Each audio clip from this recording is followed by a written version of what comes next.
Of the easy skill. Presentation skill या public speaking skill एक आसान स्किल है जिसको हर एक सीखने वाला अगर सीखना चाहे और ट्रेनिंग ले तो वो सीख सकता है, because this has system, it has system. In today's training, I am going to tell you about presentation skill, and it has mainly two components.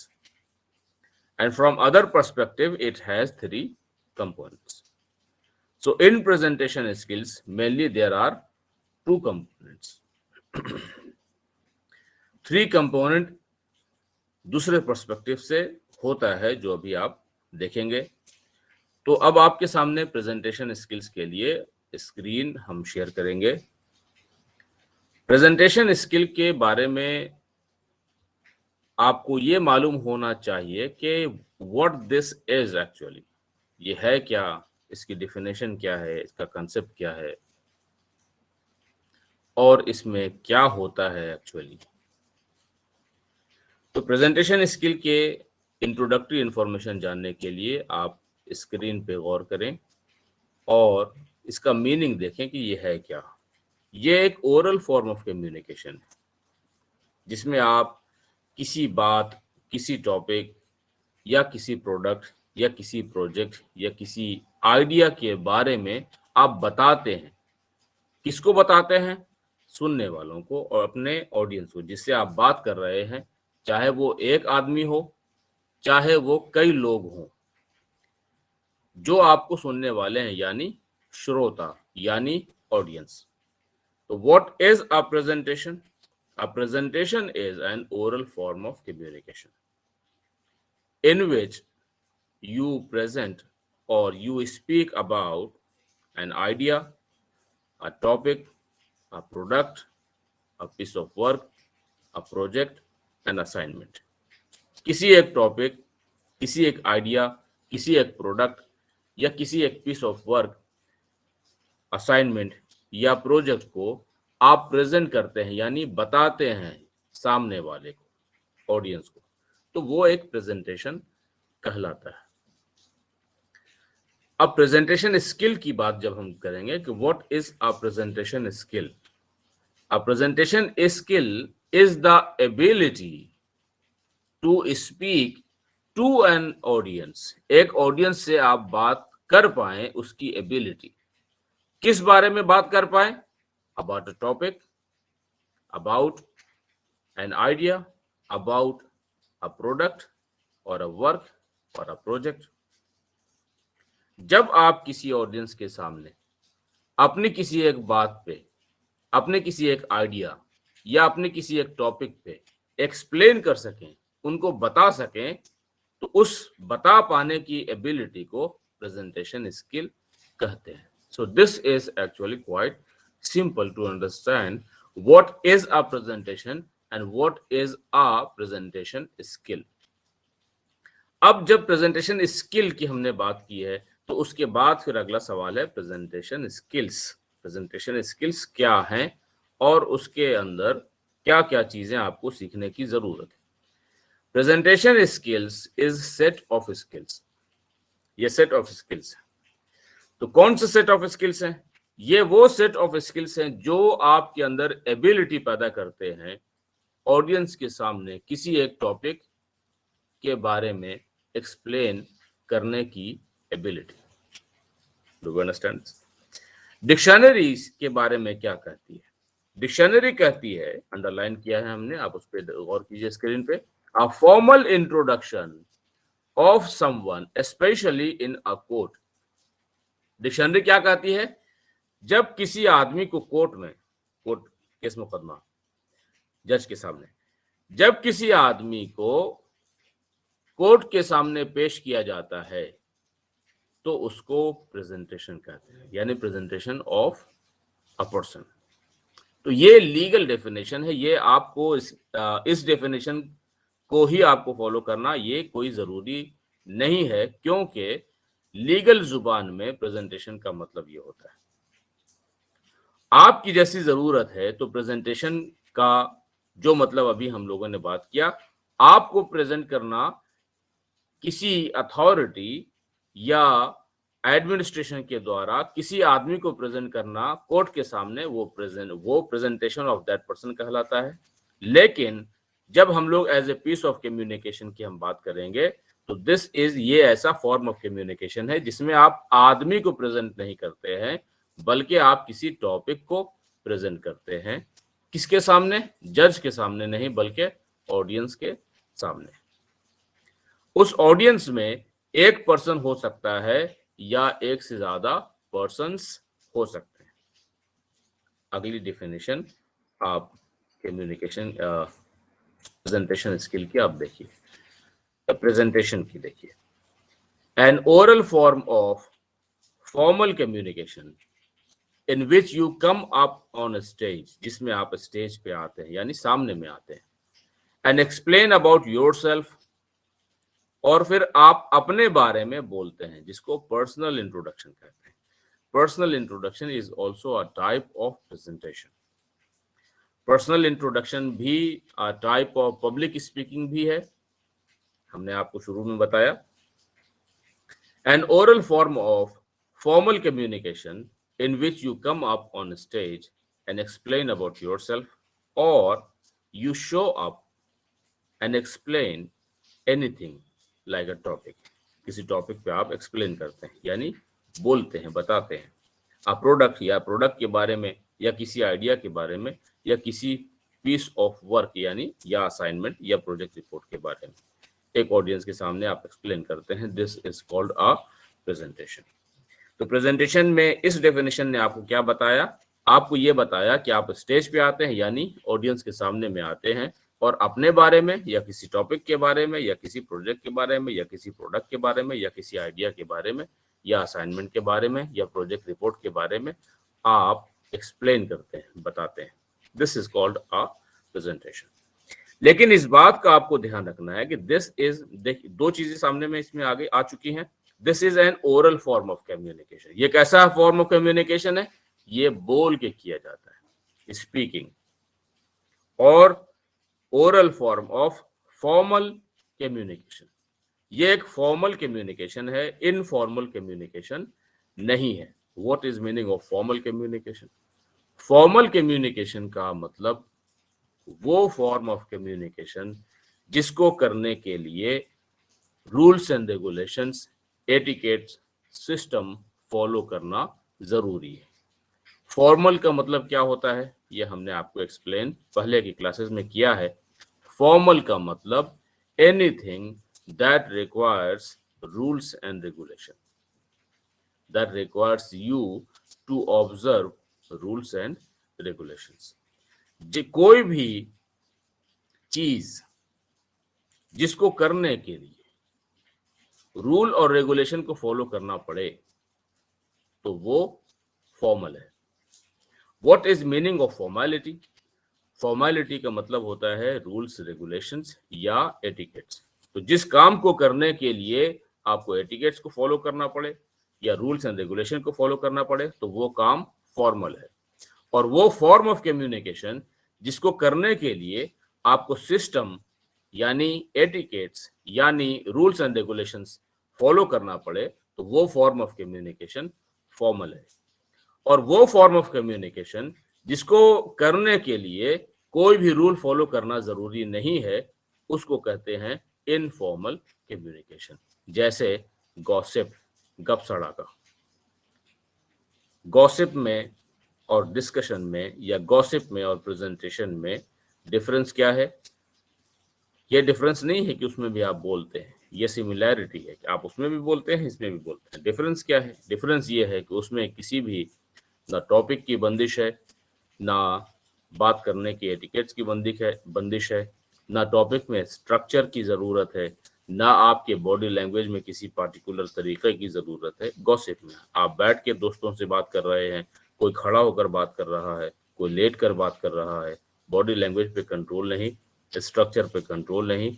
ज़रूरी नहीं है कि जिस टॉपिक पे आपने शुरू किया है उसी टॉपिक पे बात हो, बल्कि जितने भी बंदे हैं सब ने अपनी अपनी टॉपिक निकाल दी और किसी भी एक टॉपिक पे गुफ्तगू नहीं हुई और कोई प्रॉपर प्रोग्रेस नहीं हुआ, कोई कंप्लीशन ऑन द टॉपिक नहीं हुआ और कोई रेजोल्यूशन नहीं पहुंचा, लेकिन बातचीत बहुत हुई, that form is also a form of communication, but that is called informal communication, that is a gossip, that is informal.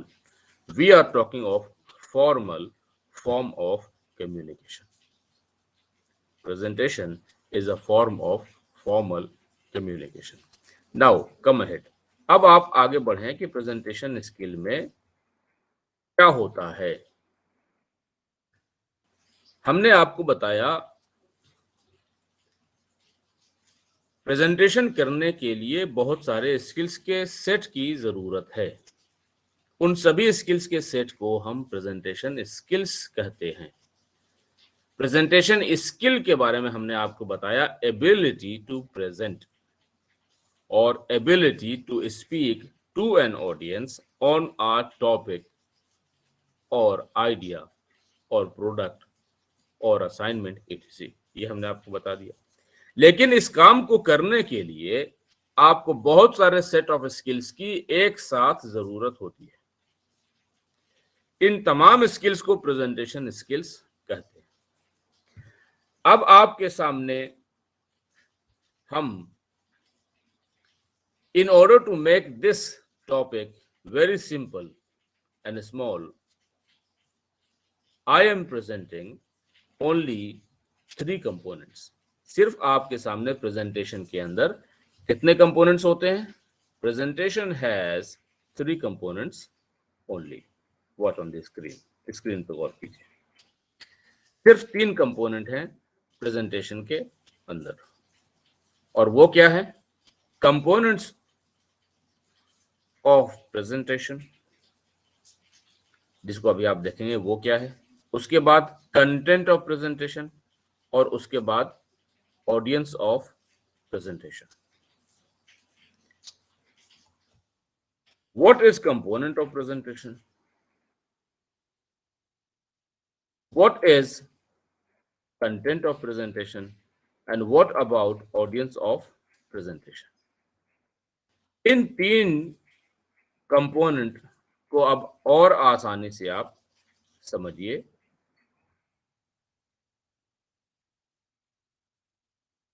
Presentation को हमने अभी आपके सामने 3 रखा, अब 3 में से एक को आप हटा दीजिए, ऑडियंस ऑफ प्रेजेंटेशन।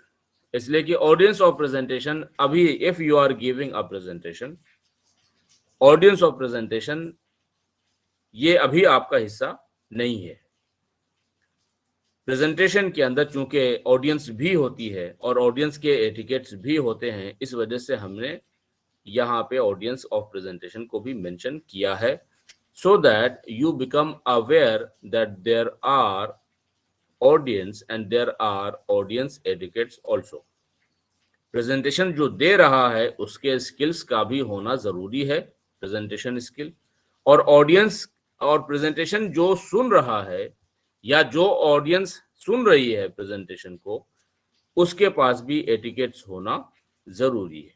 इस वजह से हमने कंपोनेंट्स ऑफ प्रेजेंटेशन स्किल में हमने मेंशन कर दिया दोनों पर्सपेक्टिव के हिसाब से, यानी from the perspective of the speaker and from the perspective of the audience, audience की तरफ से भी और प्रेजेंटर की तरफ से भी। अब आप बात करें एक बंदा जो प्रेजेंटेशन दे रहा है, यानी प्रेजेंटर, स्पीकर, उसके पर्सपेक्टिव से प्रेजेंटेशन में सिर्फ 2 कंपोनेंट हैं। There are only 2 components in your presentation. There are only 2 components, don't worry, isn't it? Don't worry, किसी बात के लिए फिक्र मत कीजिए। प्रेजेंटेशन स्किल में कितने कंपोनेंट हैं? There are only 2 components. What are those?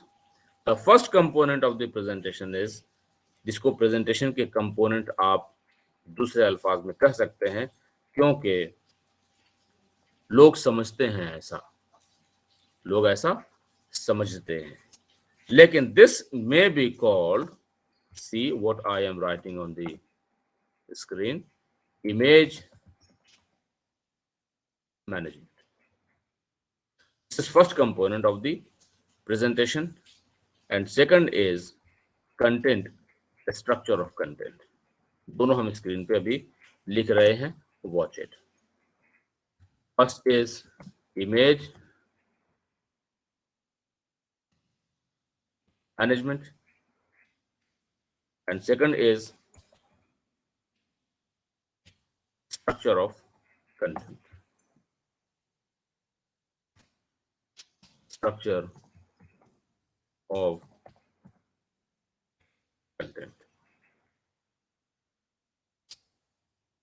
There are only two components in presentation. Presentation में कितने component हैं? सिर्फ दो component हैं। कोई घबराने की या किसी को प्रेजेंटेशन स्किल से या किसी को पब्लिक स्पीकिंग के फॉर्म से घबराने की, नर्वस होने की कोई जरूरत नहीं है। सिर्फ दो कंपोनेंट है। उन कंपोनेंट्स के अंदर क्या है, you would get to know, आप उसको जानेंगे। प्रेजेंटेशन में हमने आपको बताया कितने कंपोनेंट्स हैं, सिर्फ दो components from the perspective of the speaker. सिर्फ दो कंपोनेंट है। पहला कंपोनेंट क्या है, इमेज मैनेजमेंट, और दूसरा कंपोनेंट क्या है, स्ट्रक्चर ऑफ कंटेंट। इसको आप समझ लीजिए कि इसको ये है क्या। इमेज मैनेजमेंट का मतलब आप सर से पैर तक जो दिखाई दे रहे हैं, सर से पैर तक, आप स्टेज पे गए, you are on the stage before the audience, public के सामने, ऑडियंस के सामने में आप खड़े हैं। आप जो खड़े हैं, that is your image, that is your image. Now what you need a proper and effective management of your image। आप सर से पैर तक जो खड़े हैं वो आपकी इमेज है। आपकी इमेज का प्रॉपर मैनेजमेंट होना चाहिए। ये आपके प्रेजेंटेशन का एक हिस्सा है। दूसरा हिस्सा क्या है, दूसरा हिस्सा है व्हाट यू स्पीक। दूसरा हिस्सा क्या है, स्ट्रक्चर ऑफ कंटेंट। तो स्ट्रक्चर ऑफ कंटेंट का मतलब क्या है, जो आप बोलते हैं, जो आप बोलते हैं उसको क्या कहते हैं, कंटेंट। जो आप बोलते हैं वो क्या है, कंटेंट। आपके बोलने में एक सिस्टम का होना जरूरी है। There should be a system and there should be a structure in your content. जो आप बोलेंगे वो कुछ भी बोल देंगे तो वो कंटेंट है। आप अच्छा बोले, बुरा बोले, किसी भी तरह की बात बोल दें आप, दैट इज योर कंटेंट। लेकिन सही क्या होगा और इफेक्टिव क्या होगा, that requires structure. Do we understand this? तो सबसे पहले आप इन दो कंपोनेंट में से पहले कंपोनेंट पे डिस्कशन कीजिए कि उसके अंदर क्या, फिर फर्दर क्या कंपोनेंट्स। जब आप ये बात करेंगे कि प्रेजेंटेशन स्किल आपके लिए कैसा है, आसान है, डिफिकल्ट है, तो जिन्होंने सीखा है, जिनको आता है, उनके लिए प्रेजेंटेशन स्किल आसान है। They have become comfortable by training, by practicing. और कुछ पार्टिसिपेंट जिनको अभी सीखना है, तो उनके लिए लगता होगा दिस इज वेरी डिफिकल्ट। तो हालांकि प्रेजेंटेशन हम पसंद करते हैं कि लाइव ट्रेनिंग में अगर दिया जाए तो वो और ज्यादा इंटरैक्टिव और ज्यादा मजेदार, ज्यादा अच्छा एक्सपीरियंस बन। लेकिन फिर भी कुछ इंपॉर्टेंट सवाल हम आपके जहन में पैदा करना चाहते हैं, और आप लोगों के सवाल जो आएगा सकते हैं।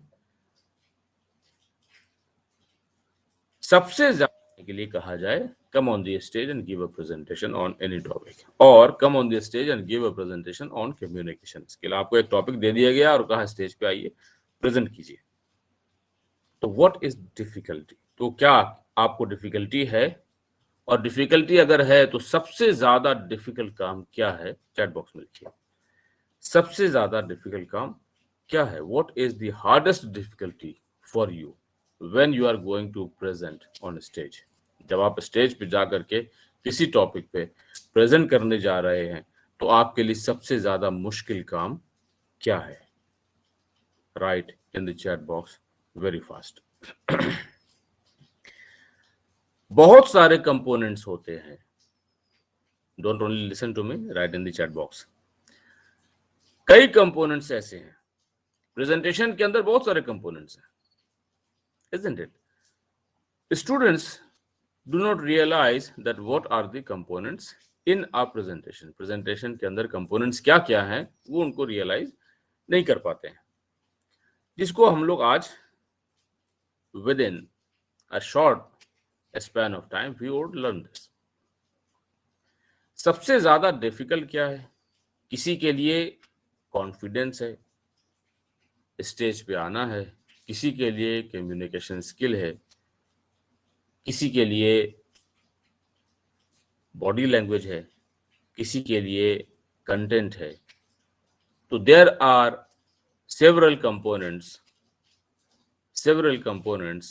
that are present in a presentation, and there are multiple factors that are present in a presentation, and there may be multiple obstructions in presentation में कई एक ऑब्स्ट्रक्शंस हो सकते हैं। आपको सबसे ज्यादा डिफिकल्ट क्या लगते हैं वो आप सभी लोगों को चैट बॉक्स में लिखना है। आगे हम लोग बात करें के कंपोनेंट्स पे। हमने अभी आपको बताया कि प्रेजेंटेशन में दो कंपोनेंट है, पहला कंपोनेंट है इमेज मैनेजमेंट और दूसरा कंपोनेंट है स्ट्रक्चर ऑफ कंटेंट। सबसे पहले हम लोग बात करेंगे इमेज मैनेजमेंट पे, जिसको कंपोनेंट्स ऑफ प्रेजेंटेशन कहा जाता है, कह सकते हैं। जब आप स्टेज पे जाकर खड़े होते हैं तो आपकी इमेज यानी सर से पैर तक जो आप दिखाई दे रहे हैं उसके अंदर कई कंपोनेंट्स हैं। जब आप स्टेज पे खड़े हो चुके हैं तो आपके कई परफॉर्मेंस ऑलरेडी हो रहे हैं, आपने अभी तक बोलना शुरू नहीं भी किया है तो भी आपका प्रेजेंटेशन शुरू हो चुका है और आपका परफॉर्मेंस शुरू हो चुका है। सबसे पहला कंपोनेंट है योर फिजिकल अपीयरेंस। प्रेजेंटेशन का पहला हिस्सा इमेज मैनेजमेंट। पहले हिस्से के अंदर कितने कंपोनेंट्स हैं आप देखें, physical appearance, face expression, body language, confidence, time limit, your energy, your इलोक्वेंस।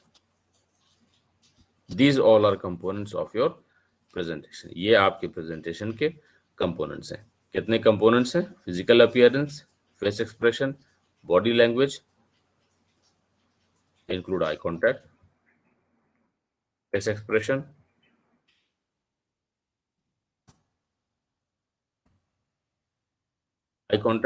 body language, confidence, time limit, energy and eloquence. These components of your image eloquence को आप आ भी सकते हैं, लेकिन इसको यहाँ पे एक्सक्लूड करने में आपका फायदा नहीं है, बल्कि इसको इंक्लूड करने में आपका फायदा है। These are components of your image. जब आप प्रेजेंटेशन दे रहे हैं तो ये कंपोनेंट, सबसे पहला कंपोनेंट पे डिस्कशन कीजिए, what is physical appearance. Physical appearance का मतलब है जो आप फिजिकली दिखाई दे रहे हैं। तो उसके कंपोनेंट्स क्या हैं? योर ड्रेस, आपका कपड़ा, आपका हेयर स्टाइल, आपका शूज, आप हाथ में घड़ी पहनते हैं तो हाथ की घड़ी, आपका बेल्ट, इजंट इट, आपका चेहरा, आपके चेहरे का शेव, etc. तो this is first component of your presentation, जिसको देख करके आपके बारे में अच्छा या बुरा या कुछ नहीं, यानी पॉजिटिव और नेगेटिव और न्यूट्रल और इम्प्रेसिव और repulsive, these all can be impression. ये सब का सब इम्प्रेशन आपका हो सकता है through your physical appearance. Physical appearance में होना क्या चाहिए और आपको किन बातों का ध्यान देने की जरूरत है? You have to take care of your formal dress. आपको फॉर्मल कपड़ा पहनने की जरूरत है। अगर गर्ल्स हैं तो उनका कॉटन कपड़ा और कलरफुल कपड़ा नहीं। कलरफुल का मतलब ये है कि कई रंगों का मिक्स कपड़ा नहीं। फैशनेबल या शादी ब्याह में जिस तरह के कपड़े पहने जाते हैं वैसा कपड़ा फॉर्मल सिचुएशन में और प्रेजेंटेशन में वो अच्छा इंप्रेशन क्रिएट नहीं करता है। What you need cotton formal clothes.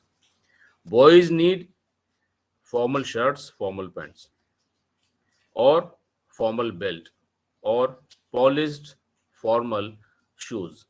किसी भी तरह का जूता नहीं, स्पोर्ट्स जूता नहीं, बल्कि leather shoes, formal, formal colour यानी कि ब्लैक या ब्राउन, और that should B polished always. तो फिजिकल अपीयरेंस में ये चीजें हमने आपको बताई। उसी के साथ साथ आपको अपने हेयर स्टाइल का भी ध्यान रखना है। That should not be funky, that should be only plain formal. Now move ahead. इसमें चीजें इंक्लूड की हुई हैं। Formal dress, polish shoes, formal face expression, formal belt, formal watch, etc. Now come to the second component of presentation. This is second component of your image management in presentation is face expression. Face expression should be confident, that should not express your emotions, that should not be nervous, nervous नहीं होना चाहिए, चेहरे पे बहुत ज़्यादा sentiment के असरात नहीं होने चाहिए। अगर सेंटीमेंट मीन्स नर्वसनेस या हेजिटेशन या डर अगर है तो उसे आप अपने अंदर सबसाइड कर लें। Do not let it come on your face. अपने आपके चेहरे पे वो नहीं आए, इस पे कंट्रोल करें। चेहरा मुस्कुराता हुआ होना बेहतर है, प्लेन भी हो सकता है प्रेजेंटेशन के लिए, ये ओके है, don't worry. Your face expression should be formal, avoid informal expressions.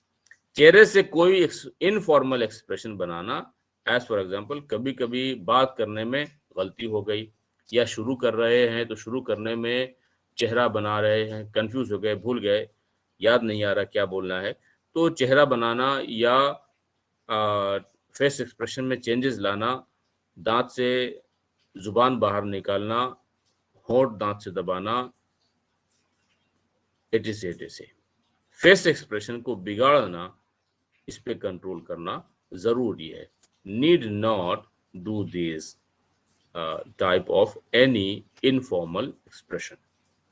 B careful about maintaining only plain formal expressions.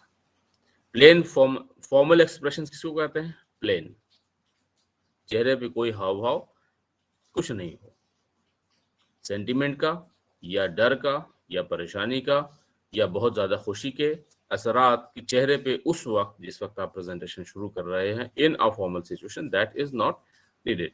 B quite confident and keep your face expression cool. Whatever you speak, that should be shown by your face expression. There should be movement of eyes and eyebrows as per your topic change or sentence changes. जिस topic पे आप present कर रहे हैं और जो बात आप बोल रहे हैं उस टॉपिक पे, उन चीजों का एक्सप्रेशन आपके चेहरे पे आना चाहिए, isn't it? जो मुद्दे पे आप बात कर रहे हैं तो आपका फेस एक्सप्रेशन, आपके चेहरे का हाव भाव उस मुद्दे के, उस टॉपिक के, उन सेंटेंसेस के साथ चलना चाहिए। ऐसा ना हो कि आप कुछ भी बात बोल रहे हैं तो बिल्कुल मोनोटोनस बोल रहे हैं और चेहरे के ऊपर कोई भी चेंजिंग नहीं आ रहा है, यानी टॉपिक से आप कनेक्टेड नहीं है। आपकी बॉडी लैंग्वेज, आपका फेस एक्सप्रेशन और आपका पूरा इमेज मैनेजमेंट आपकी टॉपिक से कनेक्टेड नहीं है, ऐसा नहीं होना चाहिए। अगर आप प्लेन सिर्फ बोलते रहेंगे तो उस टॉपिक में डिफरेंट तरह के मीनिंग वो कन्वे नहीं हो पाएंगे अगर आप उसको अपने आप से कनेक्ट नहीं करेंगे, अगर आपका फेस एक्सप्रेशन आपके टॉपिक के मुताबिक एक्सप्रेस और एम्फेसाइज नहीं कर रहा है तो। So we have to be careful about our face expression. Eye contact. Eye contact is third component of your image management while you are giving a presentation. Eye contact का मतलब यह है जब आप प्रेजेंटेशन दे रहे हैं तो आई कांटेक्ट जिससे बात कर रहे हैं यानी audience, maintain your eye contact with your audience, अपने ऑडियंस के साथ आई कांटेक्ट आप मेंटेन करें, ये जरूरी है। तो इसमें चैलेंजेस क्या आते हैं? चैलेंजेस ये आते हैं कि बहुत सारे लोग प्रेजेंटेशन देते वक्त या बात करते वक्त ऊपर देखते हैं या बाहर देखते हैं या दरवाजे की तरफ देखते हैं, या उनको पता नहीं होता कि हम आई कांटेक्ट किसको देखें, isn't it? Whom do you have to see? Whom do you have to maintain eye contact with? You have to maintain eye contact with your audience. अपने ऑडियंस के साथ आप आई कांटेक्ट मेंटेन करेंगे, this is your need. Fourth component is your body language. Body language should also be formal. Then what are the components of your body language? Body language के components क्या क्या है? Stand straight, खड़े रहिए। खड़ा कैसे खड़े होना? सीधा खड़े होना है, लटक कर कंधा झुकाकर खड़े नहीं होना है। या कुछ लोगों की आदत होती है या कुछ लोग कभी कभी नर्वसनेस में एक पैर पे और कमर टेढ़ी करके, जिसको कमर में लचक कहते हैं, उस तरीके से खड़े हो जाते हैं, and that is a very bad body language. ऐसा नहीं होना चाहिए। तो कुछ सजेशंस इसमें दिए हुए हैं। बॉडी लैंग्वेज अच्छी रखने में और बॉडी लैंग्वेज खराब हो जाने में कई फैक्टर्स काम करते हैं। अगर आप प्रेजेंटेशन दे रहे हैं तो प्रेजेंटेशन देने के लिए आपको इंफॉर्मेशन नोट करके ले जाना है, तो मेक चिट, छोटे कागज के टुकड़े पे चिट बना लीजिए। बेहतर यह है कि आप डायरी लेकर या नोटबुक लेकर के प्रेजेंटेशन देने के लिए नहीं जाएं, क्योंकि अगर आप डायरी इस्तेमाल करेंगे या वैसी कोई चीज इस्तेमाल करेंगे तो that will affect your body language negatively. आपसे आपकी बॉडी लैंग्वेज उससे नेगेटिवली अफेक्ट होगी। You will have to carry that document, you will have to your body language would be affected by that component. जिस चीज को, जिस article को आप उठाए हुए हैं, यानी आपकी बुक है या डायरी है या बड़ा पेपर है, तो उससे आपकी बॉडी लैंग्वेज खराब होगी। आपको उस पर ध्यान देना पड़ेगा, उसको मेंटेन करना पड़ेगा, उसको पलटना पड़ेगा। आपका आई कांटेक्ट टूटेगा, फेस एक्सप्रेशन बदलेगा, आपका अटेंशन घटेगा, etc. There would be many obstacles in your presentation if you are using diary और बुक व्हाइल योर प्रेजेंटेशन। तो इस बात का ध्यान रखना है। बॉडी लैंग्वेज में और किन बातों का ध्यान रखना है हमने आपको बताया। Stand straight, do not use over expression, हाथ से कंधा से बहुत ज्यादा मूवमेंट करने की, बहुत ज्यादा जेस्टिकुलेशन की जरूरत नहीं है। जो बात आप कह रहे हैं उस बात के मुताबिक आपके हाथ का मूवमेंट होना चाहिए। ओवर एक्सप्रेशन आपकी बॉडी लैंग्वेज को खराब करता है, प्रेजेंटेशन को खराब करता है। Now move ahead, talk of language. जब आप प्रेजेंटेशन दे रहे हैं या किसी भी फॉर्मल सिचुएशन में आप कम्युनिकेट कर रहे हैं, your language should be formal, should be correct, should be clearly pronounced. Clear pronunciation होना चाहिए, करेक्ट प्रोनाउंसिएशन होना चाहिए, करेक्ट सेंटेंस, करेक्ट ग्रामर होना चाहिए। इंग्लिश बोल सकते हैं या जिस लैंग्वेज में भी बोल सकते हैं, उस लैंग्वेज को बोलिए, करेक्ट बोलिए। करेक्ट बोलना ज्यादा इंपॉर्टेंट है बनिस्बत इसके कि आप उसको गलत बोल दीजिए। Do you understand this? You can deliver your presentation in any language, but your language should be correct. Pronunciation should be correct. Don't worry about, अगर इंग्लिश में प्रेजेंटेशन दे रहे हैं तो आप इंग्लिश के ब्रिटिश या अमेरिकन प्रोनाउंसिएशन के लिए परेशान ना हो। English pronunciation is okay and accepted across the world. लेकिन हमने आपको बताया आप किसी भी लैंग्वेज में प्रेजेंटेशन दे सकते हैं जिस लैंग्वेज में आपको इफेक्टिवली और कंफर्टेबली बोलना आता है। प्रेजेंटेशन में आपको बोलना फ्लुएंसी के साथ जरूरी है। If you can speak Hindi, present in Hindi. If you can speak mixed language, you can present in mixed language. If you can speak in English also, so you can present in English language also. जिस language में आप comfortable हैं उस language में आप presentation दे सकते हैं। कुछ लोगों का ये मानना है, ये उनकी मान्यता है, उनकी इमेजिनेशन है उनकी, लैंग्वेज, इंग्लिश लैंग्वेज सीखने से कम्युनिकेशन स्किल आ जाता है। ऐसी बात नहीं है। इंग्लिश लैंग्वेज बोलना ये एक लैंग्वेज है, जिस तरह से आप हिंदी बोलते हैं उसी तरीके से आप इंग्लिश भी बोलते हैं, बोलना चाहिए। इंग्लिश ही नहीं बल्कि और भी लैंग्वेजेस सीखनी चाहिए, चाइनीज भी सीखनी चाहिए, फ्रेंच भी सीखनी चाहिए, जापानीज भी सीखनी चाहिए, स्पेनिश भी सीखनी चाहिए, अरबी भी सीखना चाहिए, फारसी भी सीखना चाहिए, सारे लैंग्वेजेस सीखना चाहिए, वो इल्म है। But do not relate language with communication equally.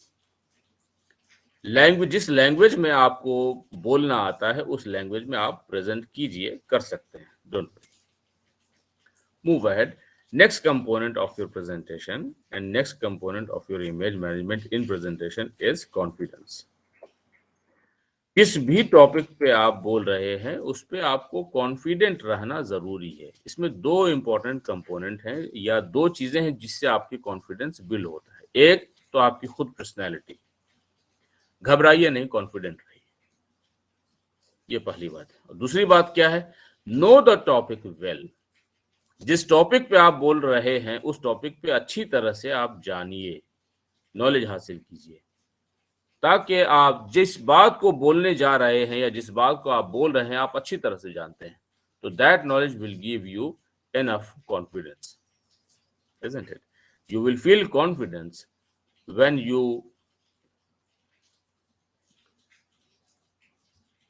there may be some mistakes in sentences, printing mistakes, किसी से हमने टाइप करवाया तो प्रिंटिंग मिस्टेक्स हो सकती है। Kindly if you find mistake kindly let me know.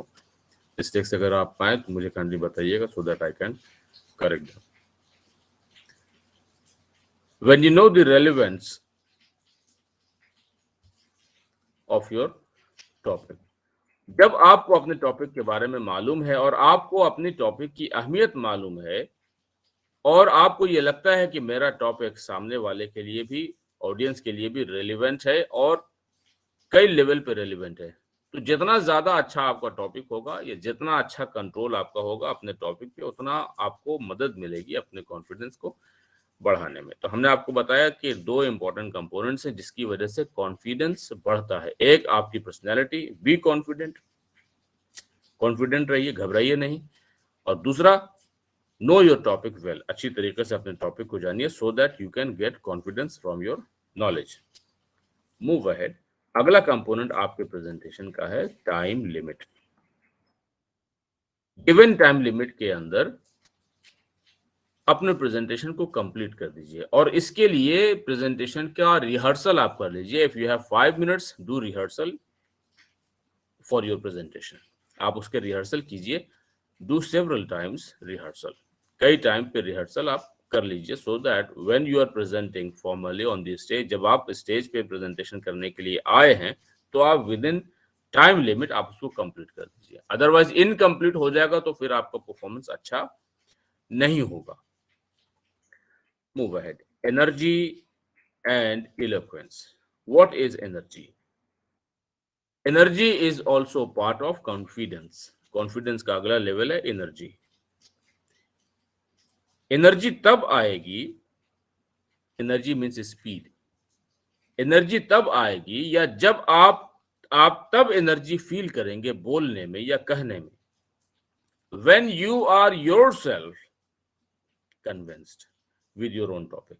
जिस टॉपिक पे आप बोल रहे हैं, जिस टॉपिक पे आप बताना चाहते हैं, आप उस टॉपिक से पहले खुद आप मुतमईन हैं, खुद आप कन्विंस्ड हैं और आप को कंप्लीट कॉन्फिडेंस है कि this topic is very good and this topic is very important for others also, तो फिर आप अपनी बातों को पूरे कॉन्फिडेंस ही नहीं बल्कि यकीन के साथ प्रेजेंट करेंगे, जो यकीन आपको कहता है कि ये दूसरों के लिए भी इंपॉर्टेंट है। And this emphasis and this confidence would give you energy in speaking.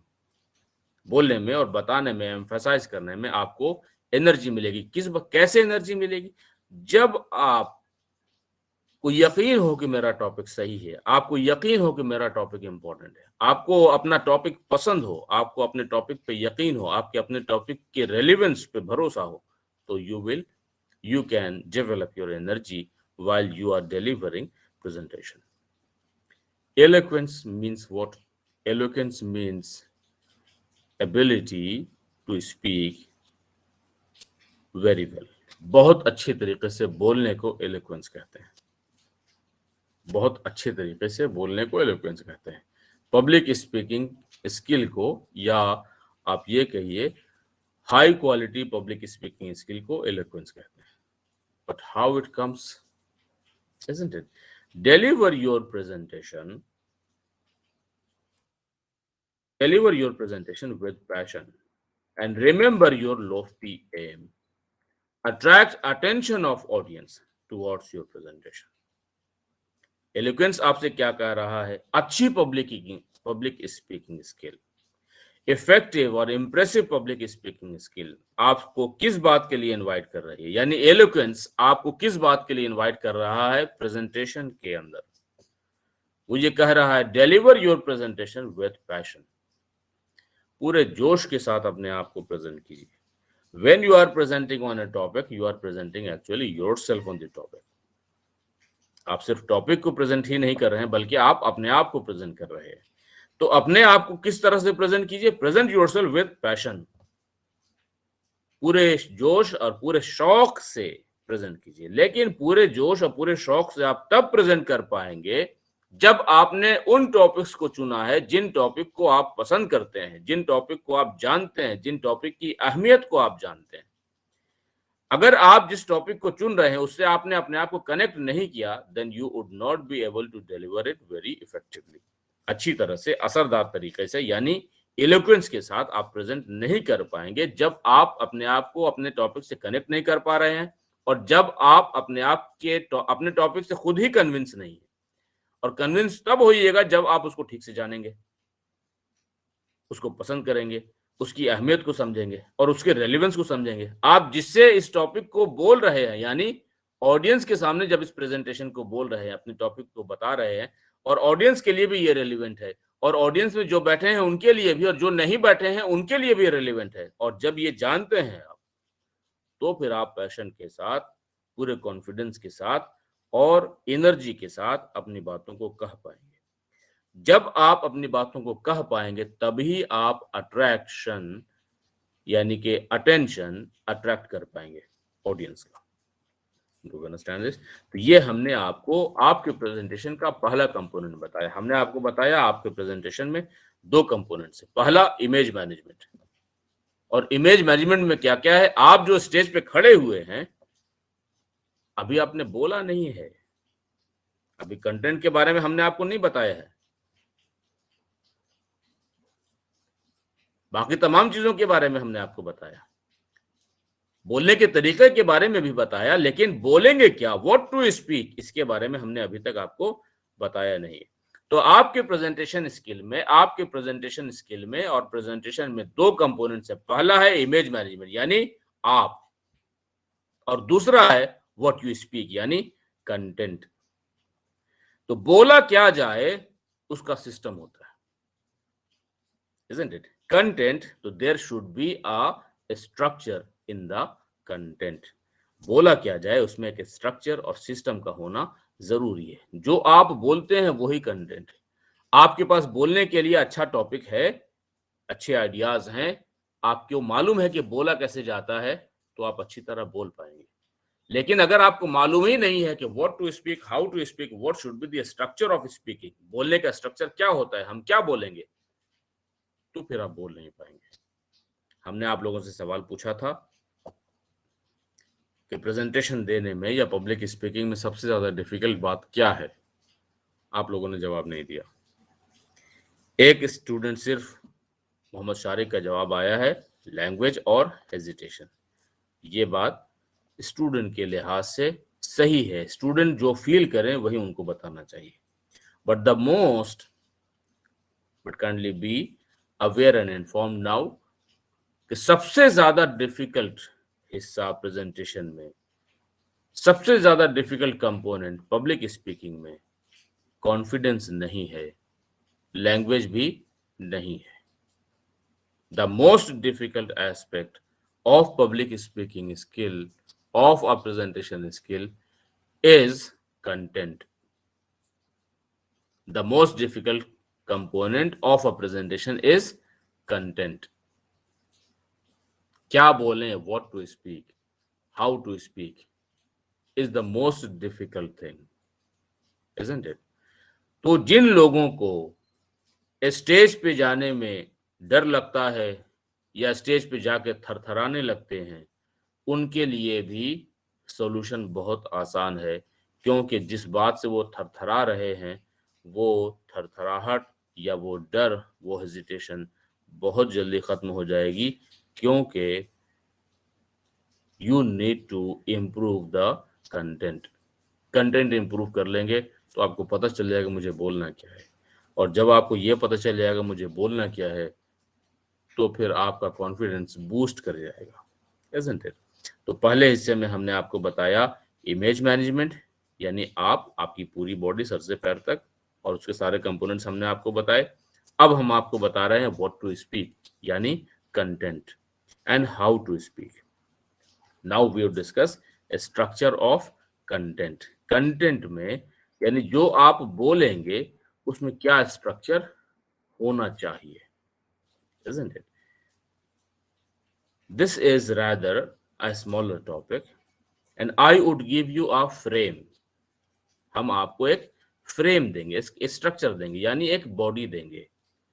आपको उसी बॉडी स्ट्रक्चर पे अपने टॉपिक को उसी बॉडी स्ट्रक्चर पे फिट कर लेना है, isn't it? जैसे हमने आपको गिनती बताई 1 2 3 4 5 6 7 8 9 10, तो इसी सीक्वेंस में आपको अपने टॉपिक को ब्रेकअप कर लेना है और फिर 1 बाय 1 इसी तरीके से आपको बोलना है, एंड दिस इज ओके। तो now see the structure of the content. Content क्या है, कंटेंट का मीनिंग आप देख लें। Content means what you speak. Content का मतलब तो आप बोलते हैं प्रेजेंटेशन में या किसी भी फॉर्म ऑफ पब्लिक स्पीकिंग में, जो आप बोलते हैं, this is your content. While preparation of the presentation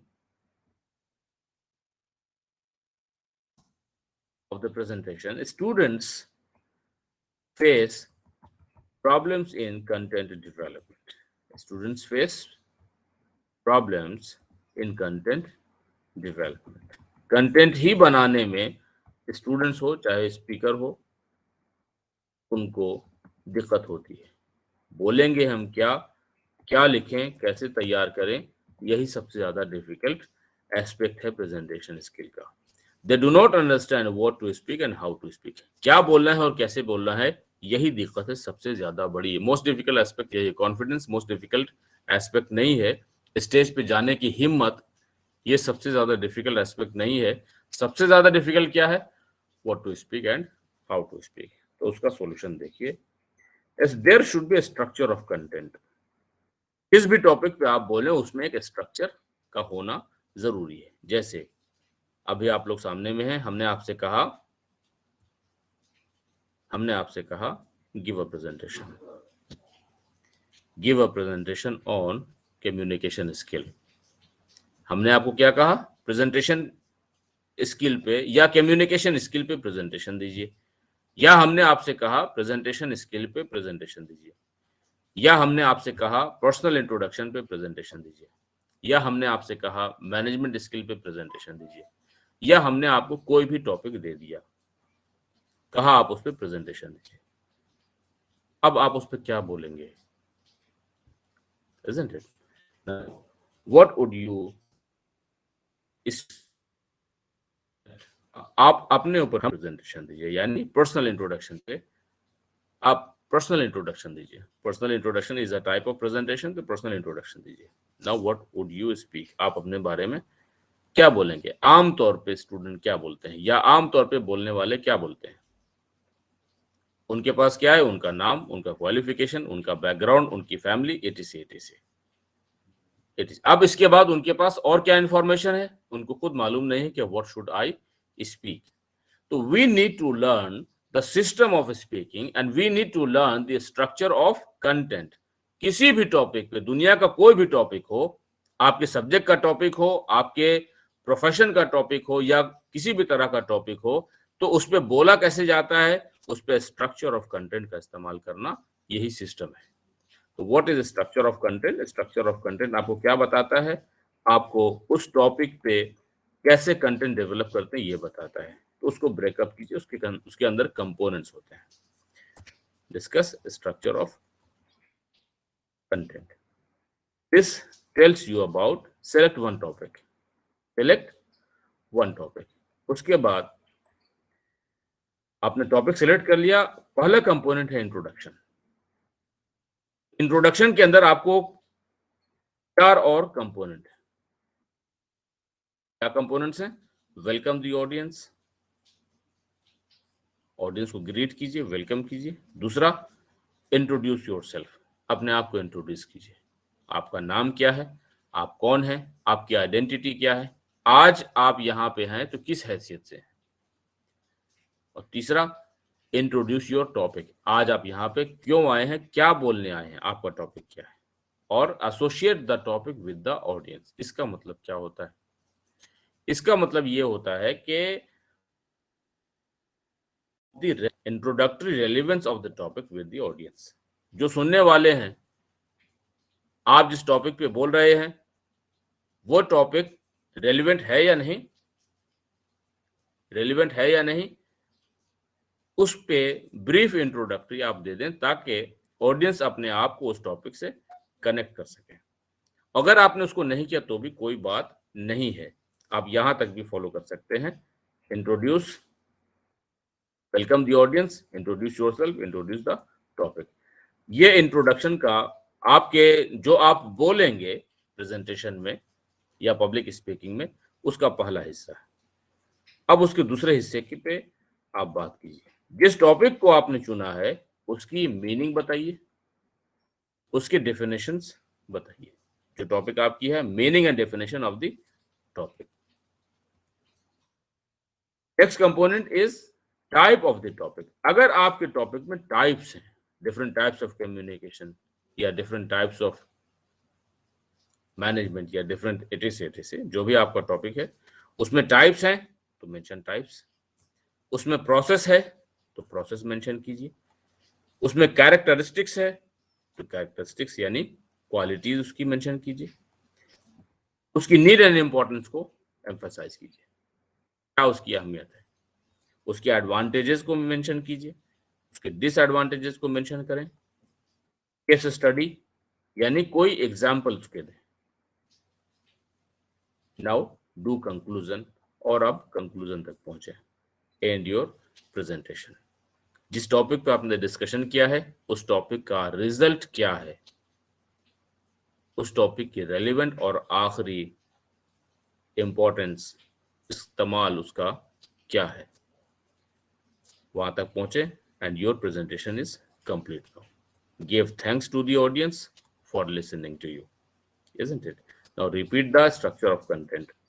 structure of content repeat कीजिए। सबसे पहला इंट्रोडक्शन, दूसरा meaning and definition of the topic, तीसरा type of the topic, process of the topic, characteristics of the topic, importance and need of the topic, advantages of the topic, disadvantages of the topic, case study यानी कोई example, and conclusion. Last, give thanks to the audience. This is your presentation skill. आपके presentation skill में हमने आपको बताया there are 2 components in your presentation. One is your image management and second is structure of content.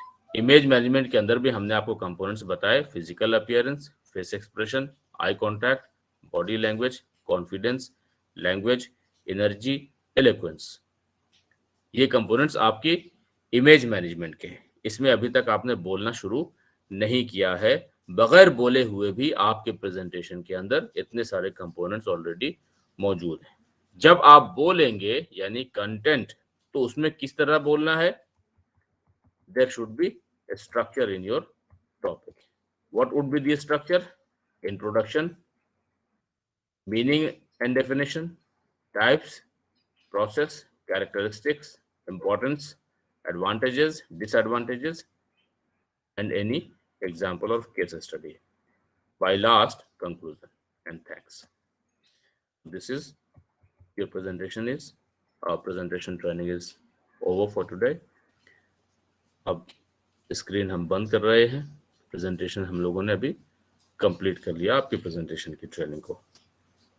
So I hope I have given you enough information about presentation skill. Presentation skill के अंदर हमने आपको बताया दो components हैं, image management और structure of content. So now if you have any question, you can ask questions.